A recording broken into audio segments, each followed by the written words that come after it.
Hello hi, ಇವತ್ತಂತೂ capsicum ಸಬ್ಬಕ್ಕಿ ಹಾಕಿ ಉಪ್ಪಿಟ್ಟು ಮಾಡ್ತಾಯಿದ್ದೀನಿ. ಈ ಥರ ಉಪ್ಪಿಟ್ಟು ಮಾಡಿಕೊಡಿ, ನಿಜವಾಗ್ಲೂ ಯಾರು ಉಪ್ಪಿಟ್ಟು ತಿನ್ನಲ್ಲ ಅವ್ರದ್ದು ಇನ್ನೊಂದು ಸಲ ಹಾಕಿಸ್ಕೊಂಡು ತಿಂತಾರೆ. ಏನಿಲ್ಲ, ಸಿಂಪಲಾಗಿ ಟೇಸ್ಟಿಯಾಗಿರುತ್ತೆ. ಒಂದು ಪ್ಯಾನ್ಗೆ ಸಾಸಿವೆ, ಜೀರಿಗೆ, ಕಡಲೆಬೇಳೆ, ಕರಿಬೇವು ಹಾಕ್ಕೊಂಡು ಚೆನ್ನಾಗಿ ಫ್ರೈ ಮಾಡ್ಕೊಬೇಕು. ಅದಾದಮೇಲೆ ಉದ್ದಿನಬೇಳೆ ಹಾಕ್ಕೊಬೇಕು. ಅದಾದಮೇಲೆ ಸ್ವಲ್ಪ ಶುಂಠಿ ತುರಿದು ಹಾಕ್ಕೊಳ್ಳೋಣ. ಇದಕ್ಕೊಂದು ಅರ್ಧ ಈರುಳ್ಳಿ ಸಾಕು. ಅರ್ಧ ಈರುಳ್ಳಿ, ಕ್ಯಾಪ್ಸಿಕಮ್ ಚೆನ್ನಾಗಿ ಫ್ರೈ ಮಾಡ್ಕೊಳ್ಳೋಣ. ಅದಕ್ಕೆ ಸ್ವಲ್ಪ ಉಪ್ಪು ಅರಿಶಿನ ಹಾಕ್ಕೊಂಡು ಇನ್ನೊಂದು ಸಲ ಫ್ರೈ ಮಾಡ್ಕೊಳ್ಳೋಣ. ಇದಕ್ಕೆ ಹೇಳ್ದಂಗೆ ಸಬ್ಬಕ್ಕಿ ಹಾಕ್ಕೊಂಡು ಫ್ರೈ ಮಾಡ್ತಾರೆ. ಆ ಸ್ಮೆಲ್ ಘಮ ಘಮ, ಆಹಾ!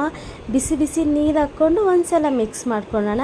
ಆಮೇಲೆ ಸ್ವಲ್ಪ ಇದೆಯಲ್ಲ ಕೊತ್ತಂಬರಿ ಹಾಕ್ಕೊಂಡು ಮಿಕ್ಸ್ ಮಾಡಿಕೊಂಡು ರವೆ ಹಾಕ್ಕೊಳ್ಳೋಣ. ಸ್ವಲ್ಪ ರವೆ ಹಾಕ್ಕೊಂಡು ತಿರ್ಗಿಸ್ಕೊಂಡ್ರೆ ಬಿಸಿ ಬಿಸಿ ಘಮ ಘಮ ಕ್ಯಾಪ್ಸಿಕಮ್ ಉಪ್ಪಿಟ್ಟು ರೆಡಿಯಾಗಿರುತ್ತೆ.